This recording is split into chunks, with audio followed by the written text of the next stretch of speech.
नमस्कार दोस्तों, कैसे हैं आप सभी। आप सभी का स्वागत है फिर से आर्ट अकेडमी के चैनल पर। आज हम कुछ प्रश्नों की बात करने जा रहे हैं जो आपके सामाजिक विज्ञान में, राजनीति में और इतिहास से संबंध रखते हैं। और ये प्रश्न बहुत ही संक्षिप्त हैं, ध्यान दीजिएगा। तो चलिए शुरू करते हैं आज के प्रश्न। नंबर एक, भारत की सबसे प्राचीन सभ्यता का नाम बताओ। भारत की सबसे प्राचीन सभ्यता सैंधव सभ्यता है, जिसे हम सिंधु घाटी सभ्यता या हड़प्पा सभ्यता के नाम से भी जानते हैं। दूसरा प्रश्न है, सिंधु सभ्यता की मुख्य विशेषताओं की व्याख्या कीजिए। सिंधु सभ्यता की मुख्य विशेषताएं निम्न है। नंबर एक, यह सभ्यता मात्र सत्तात्मक थी, अर्थात यहाँ परिवार की मुखिया माता होती थी या कोई महिला होती थी। नंबर दो, यहाँ पर नगर निर्माण योजना बहुत ही विकसित थी। सभी मकान एक जैसे थे। सड़कें एक दूसरे को समकोण पे काटती थी और हवा चलने पर सड़कें अपने आप साफ हो जाया करती थी। और घरों के किनारे किनारे, सड़क के किनारे किनारे नालियां थी।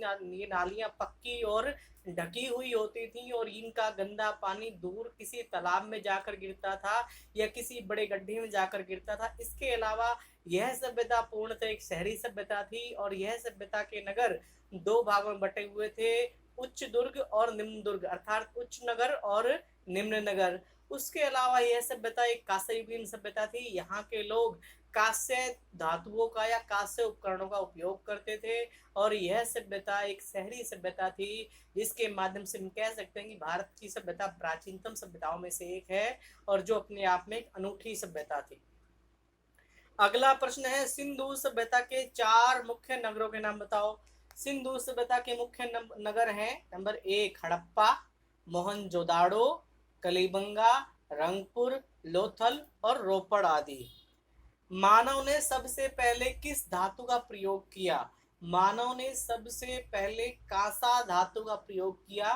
कांसा धातु तांबा और टीन को मिलाकर बनाई जाती हैं और विश्व की सभी पहली सभ्यताएं कांस्य युगीन सभ्यताएं ही थीं, जैसे मेसोपोटामिया सभ्यता, सिंधु सभ्यता, हवांग सभ्यता, मिस्र सभ्यता आदि। अगला प्रश्न है, मातृ सत्तात्मक समाज किसे कहते हैं। एक ऐसा समाज जहां परिवार की मुखिया एक माता या महिला होती है। परिवार के सभी बड़े फैसले माता के द्वारा या महिला के द्वारा लिए जाते हैं और सभी की सभी चीजें महिलाओं के द्वारा नियंत्रित की जाती है। तो ऐसा समाज मातृ सत्तात्मक समाज कहलाता है, स्त्री सत्तात्मक समाज कहलाता है। हमारा अगला प्रश्न है, वेद किसे कहते हैं। वेद कितने हैं। वेद शब्द का अर्थ है गहरा ज्ञान या गूढ़ ज्ञान। प्राचीन काल में, वैदिक काल में वेद हमारे ऋषि मुनियों के द्वारा लिखे गए। वेदों की संख्या 4 है, ऋग्वेद, सामवेद, यजुर्वेद, अथर्ववेद। वैदिक काल को कितने भागों में बांटा गया है। वैदिक काल को मुख्य रूप से दो भागों में बांटा गया है, ऋग्वैदिक काल और उत्तर वैदिक काल। बौद्ध धर्म की स्थापना किसने की। बौद्ध धर्म भारत के प्राचीन धर्मों में से एक है। बौद्ध धर्म की स्थापना सिद्धार्थ गौतम बुद्ध ने की। आगे चलकर बौद्ध धर्म दो भागों में विभाजित हो गया, हीनयान और महायान। जैन धर्म की स्थापना किसने की। जैन धर्म भी भारत के प्राचीन धर्मों में से एक है।